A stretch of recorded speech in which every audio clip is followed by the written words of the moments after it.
देखिए, आपके सवाल का जवाब मैं इस तरह दूंगा कि 2019 के जब लोकसभा के चुनाव हुए, इंतखाबात हुए, इलेक्शन के बाद लोकसभा में वज़ीर आज़म प्रधानमंत्री ने एक ऑल पार्टी मीटिंग बुलाई थी और उस ऑल पार्टी मीटिंग में जितने पॉलिटिकल पार्टीज़ लोकसभा राज्यसभा में उन सबको दावत दी गई थी। उस ऑल पार्टी मीटिंग में ये एजेंडा था कि one nation one election, what more needs to be done to strengthen the democracy of India, हमारी लोकतंत्र को मजबूत करने के लिए और क्या करना चाहिए। और एक तीसरा पॉइंट था, मुझे याद नहीं आ रहा। तो उसमें जितने पॉलिटिकल पार्टीज़ थे उन सब ने तकरीबन, जो मेरा मेमोरी अगर मेरी राइट है, तो सब ने एग्री हो गए थे वन नेशन इलेक्शन के लिए, सिवाय हमारी पार्टी के। जब मैं था और येचूरी साहब, और मैंने वन नेशन वन इलेक्शन को संविधान के बेसिक स्ट्रक्चर के ख़िलाफ़ करार दिया था और कहा था कि प्रधानमंत्री ये चाहते हैं कि देश में सिर्फ उनकी पार्टी मजबूत रहे और कमज़ोर कांग्रेस रहे और बाकी सब पार्टियां ख़त्म हो जाए। तो काफ़ी प्रधानमंत्री मेरे उस बोलने पर, उनका चेहरा बता रहा था, वो बड़े नाराज़ हो गए थे। उसके बाद मैंने इस बात को कहा था कि आप एक नई लोकसभा बनाइए, इसलिए कि जो मौजूदा लोकसभा है वो अगर पार्लियामेंट में अगर किसी बिल पर डिबेट हो रही है या प्रेसिडेंट मोशन पर डिबेट होती है, नो कॉन्फिडेंस होता है, तो बिल्कुल ऐसा लगता है कि आप, मैंने एक चौको ब्लॉक, यानी बहुत ही इनकन्वीनियंस हुआ था उसमें, और उसमें सहूलतें भी नहीं है। तो खैर प्रधानमंत्री जो अपना जवाब दिया, वो बड़े नाराज़ हुए मेरे उस बोलने पर कि ओवैसी ने वन नेशन इलेक्शन के ख़िलाफ़ उसने कहा, और उन्होंने मिसालें दी। उड़ीसा में पटनायक साहब जीते विधानसभा और हम लोकसभा जीते, जगन दोनों जीत गए। फिर बाद में प्रधानमंत्री ने कहा कि हाँ, हम सोचेंगे। वो रिकॉर्ड्स, वो मिनट्स होंगे लोकसभा में गवर्नमेंट के पास, वो आप देख सकते हैं अगर वो दिए तो। उन्होंने कहा कि हाँ, मैं देखता हूँ कि नई पार्लियामेंट बनाना नहीं बनाना। तो पहली पॉइंट तो ये है कि नई पार्लियामेंट की ज़रूरत है, इससे कोई इनकार नहीं कर सकता। दूसरा ये कि जब मीरा कुमारी साहिबा लोकसभा के स्पीकर थी तो उन्होंने एक प्रपोज़ल मूव किया था कि नई लोकसभा बनना चाहिए। उसके बाद उन पर यूपीए में कुछ कॉन्फ्लिक्ट हुआ, वो प्रपोज़ल ड्रॉप हो गया। तीसरी बात यह है कि मौजूदा जो पार्लियामेंट की बिल्डिंग है उसको फायर सर्विसेज से क्लियरेंस नहीं है, उसमें कोई क्लियरेंस नहीं है। अगर आग लग गई तो उसका क्लियरेंस नहीं है। आप लोग मीडिया के लोग तो सिर्फ सेंट्रल हॉल में कभी आते थे, वो भी मोदी साहब ने सेंट्रल हॉल में आपका आना भी बंद कर दिया। मगर अगर आप ऊपर जाएंगे तो मुझे अच्छी तरह याद है कि 2012 या 13 में लेट मुलायम सिंह यादव साहब जब अपनी पार्टी के ऑफिस में खाना खा रहे थे तो एक बिल्डिंग का एक हिस्सा उनके आके उनके टेबल बाजू गिरा। तो ये नई लोकसभा की ज़रूरत है, इसमें कोई डिनाई नहीं कर सकता। अब हमारा जो पार्टी का ऑब्जेक्शन है वो ये है कि लोकसभा में ये theory of separation of powers Bharat के संविधान के बेसिक स्ट्रक्चर का हिस्सा है, और theory of separation of powers में एग्जीक्यूटिव इंडिपेंडेंट रहेगा, लेजिस्लेचर इंडिपेंडेंट रहेगा, जुडिशरी इंडिपेंडेंट रहेगी। हम शुरू से इस बात को कह रहे हैं कि प्रधानमंत्री वज़ीर आज़म ने जब जाकर इसका फाउंडेशन स्टोन डाला, उस वक्त भी मैंने कहा कि ये एग्जीक्यूटिव का गैर ज़रूरी इंटरफियरेंस हो रहा है लेजिस्लेचर में, उनको नहीं करना चाहिए था फाउंडेशन स्टोन में।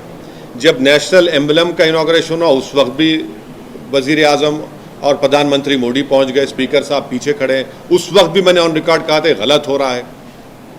आज भी मैं कह रहा हूं कि इसका इनॉग्रेशन प्रधानमंत्री को नहीं करना चाहिए, क्योंकि ये theory of separation of powers का वायलेशन है। लेजिस्लेचर इंडिपेंडेंट है, पार्लियामेंट इंडिपेंडेंट है एग्जीक्यूटिव से जो प्रधानमंत्री है, पार्लियामेंट इंडिपेंडेंट है जुडिशरी से जो सीजीआई हेड करते हैं उसको। तो इसीलिए हम इसका अपोज कर रहे हैं कि प्रधानमंत्री को, वजीर आजम मोदी को इस नई पार्लियामेंट की बिल्डिंग का इनॉग्रेशन नहीं करना चाहिए, क्योंकि ये theory of separation of powers का ग्रॉस वायलेशन है। ये स्पीकर के डोमेन में, लेजिस्लेचर के डोमेन में एग्जीक्यूटिव इंटरफियर हो रहा है। दूसरी बात यह है कि ये जो अपोजिशन पार्टीज के लोग हमसे कोई कांटेक्ट नहीं किए, हमारी पार्टी से, अब क्यों नहीं किए वो उनसे पूछ लीजिए, क्योंकि उनकी नज़र में हम अछूत हैं, अनटचेबल हैं हम। मगर वो लोग जो बोल रहे हैं कि प्रेसिडेंट को करना चाहिए, वो भी गलत है। वो गलत है, इसलिए गलत है क्योंकि आर्टिकल 53(1) पढ़िए आप लोग। आर्टिकल 53(1) ये कहता, the executive power of a union shall be vested in the president and shall be exercised directly or through officers subordinate to him in accordance with this constitution. 53(1) तो वो तो प्रेसिडेंट भी तो एग्जीक्यूटिव का हिस्सा है, पढ़ते नहीं है ये लोग। इसीलिए हम कह रहे हैं कि स्पीकर कस्टोडियन है लोकसभा का और स्पीकर को करना चाहिए।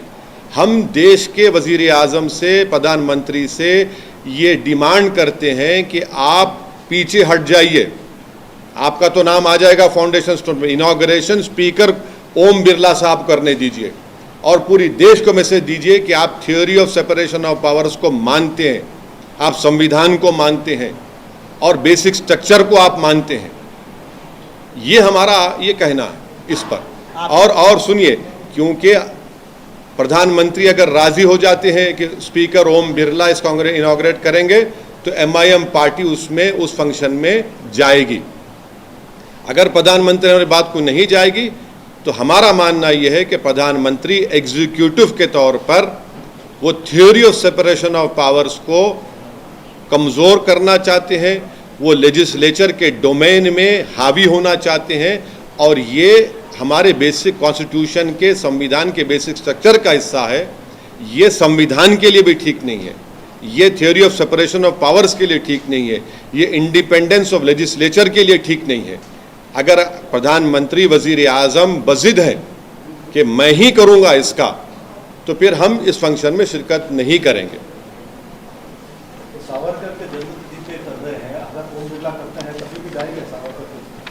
अब पहले तो आप पूछ लीजिए प्रधानमंत्री से कि वो असदुद्दीन ओवैसी की इस बात को मानेंगे या नहीं मानेंगे।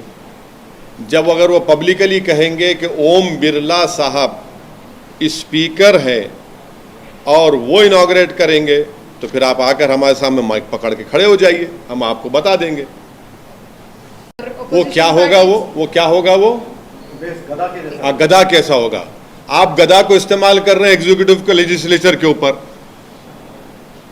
अरे भाई, हम आपसे क्या कह रहे हैं, आप गधा आप सुन, मैं समझ गया। मैं अमर चित्रा कथा में पढ़ा हूं अपने बचपने में, जानता भी हूं। मगर आप theory of separation of powers को क्यों मारना चाह रहे हैं? बेसिक स्ट्रक्चर को क्यों मारना चाह रहे हैं? आप लगा तो रहे हैं, आप तो सजदा भी कर दिए थे जब पार्लियामेंट गए थे। मगर पार्लियामेंट की खूबसूरती यह है कि theory of separation of powers, अगर प्रधानमंत्री ऐसा इनॉग्रेट करेंगे और स्पीकर को पीछे कर देंगे, तो सवाल मोदी और ओम बिरला साहब का नहीं है, ये एक प्रेसिडेंट बन जाएगा गलत, जो हर प्रदेश में, हर स्टेट में हर चीफ मिनिस्टर बोलेगा कि नहीं स्पीकर कुछ नहीं, मैं हूं। तो फिर इंडिपेंडेंस ऑफ लेजिस्लेचर का क्या होगा? ये पॉइंट है। और आर्टिकल 53(1) पढ़ना चाहिए अपोजिशन पार्टीज को, और बोले जा रहे प्रेसिडेंट करे। अरे प्रेसिडेंट तो एग्जीक्यूटिव का हिस्सा है भैया, पढ़ा करिए थोड़ा आप लोग। आप हमसे नफरत करते करिए, कोई बात नहीं, मतलब पढ़ लीजिए।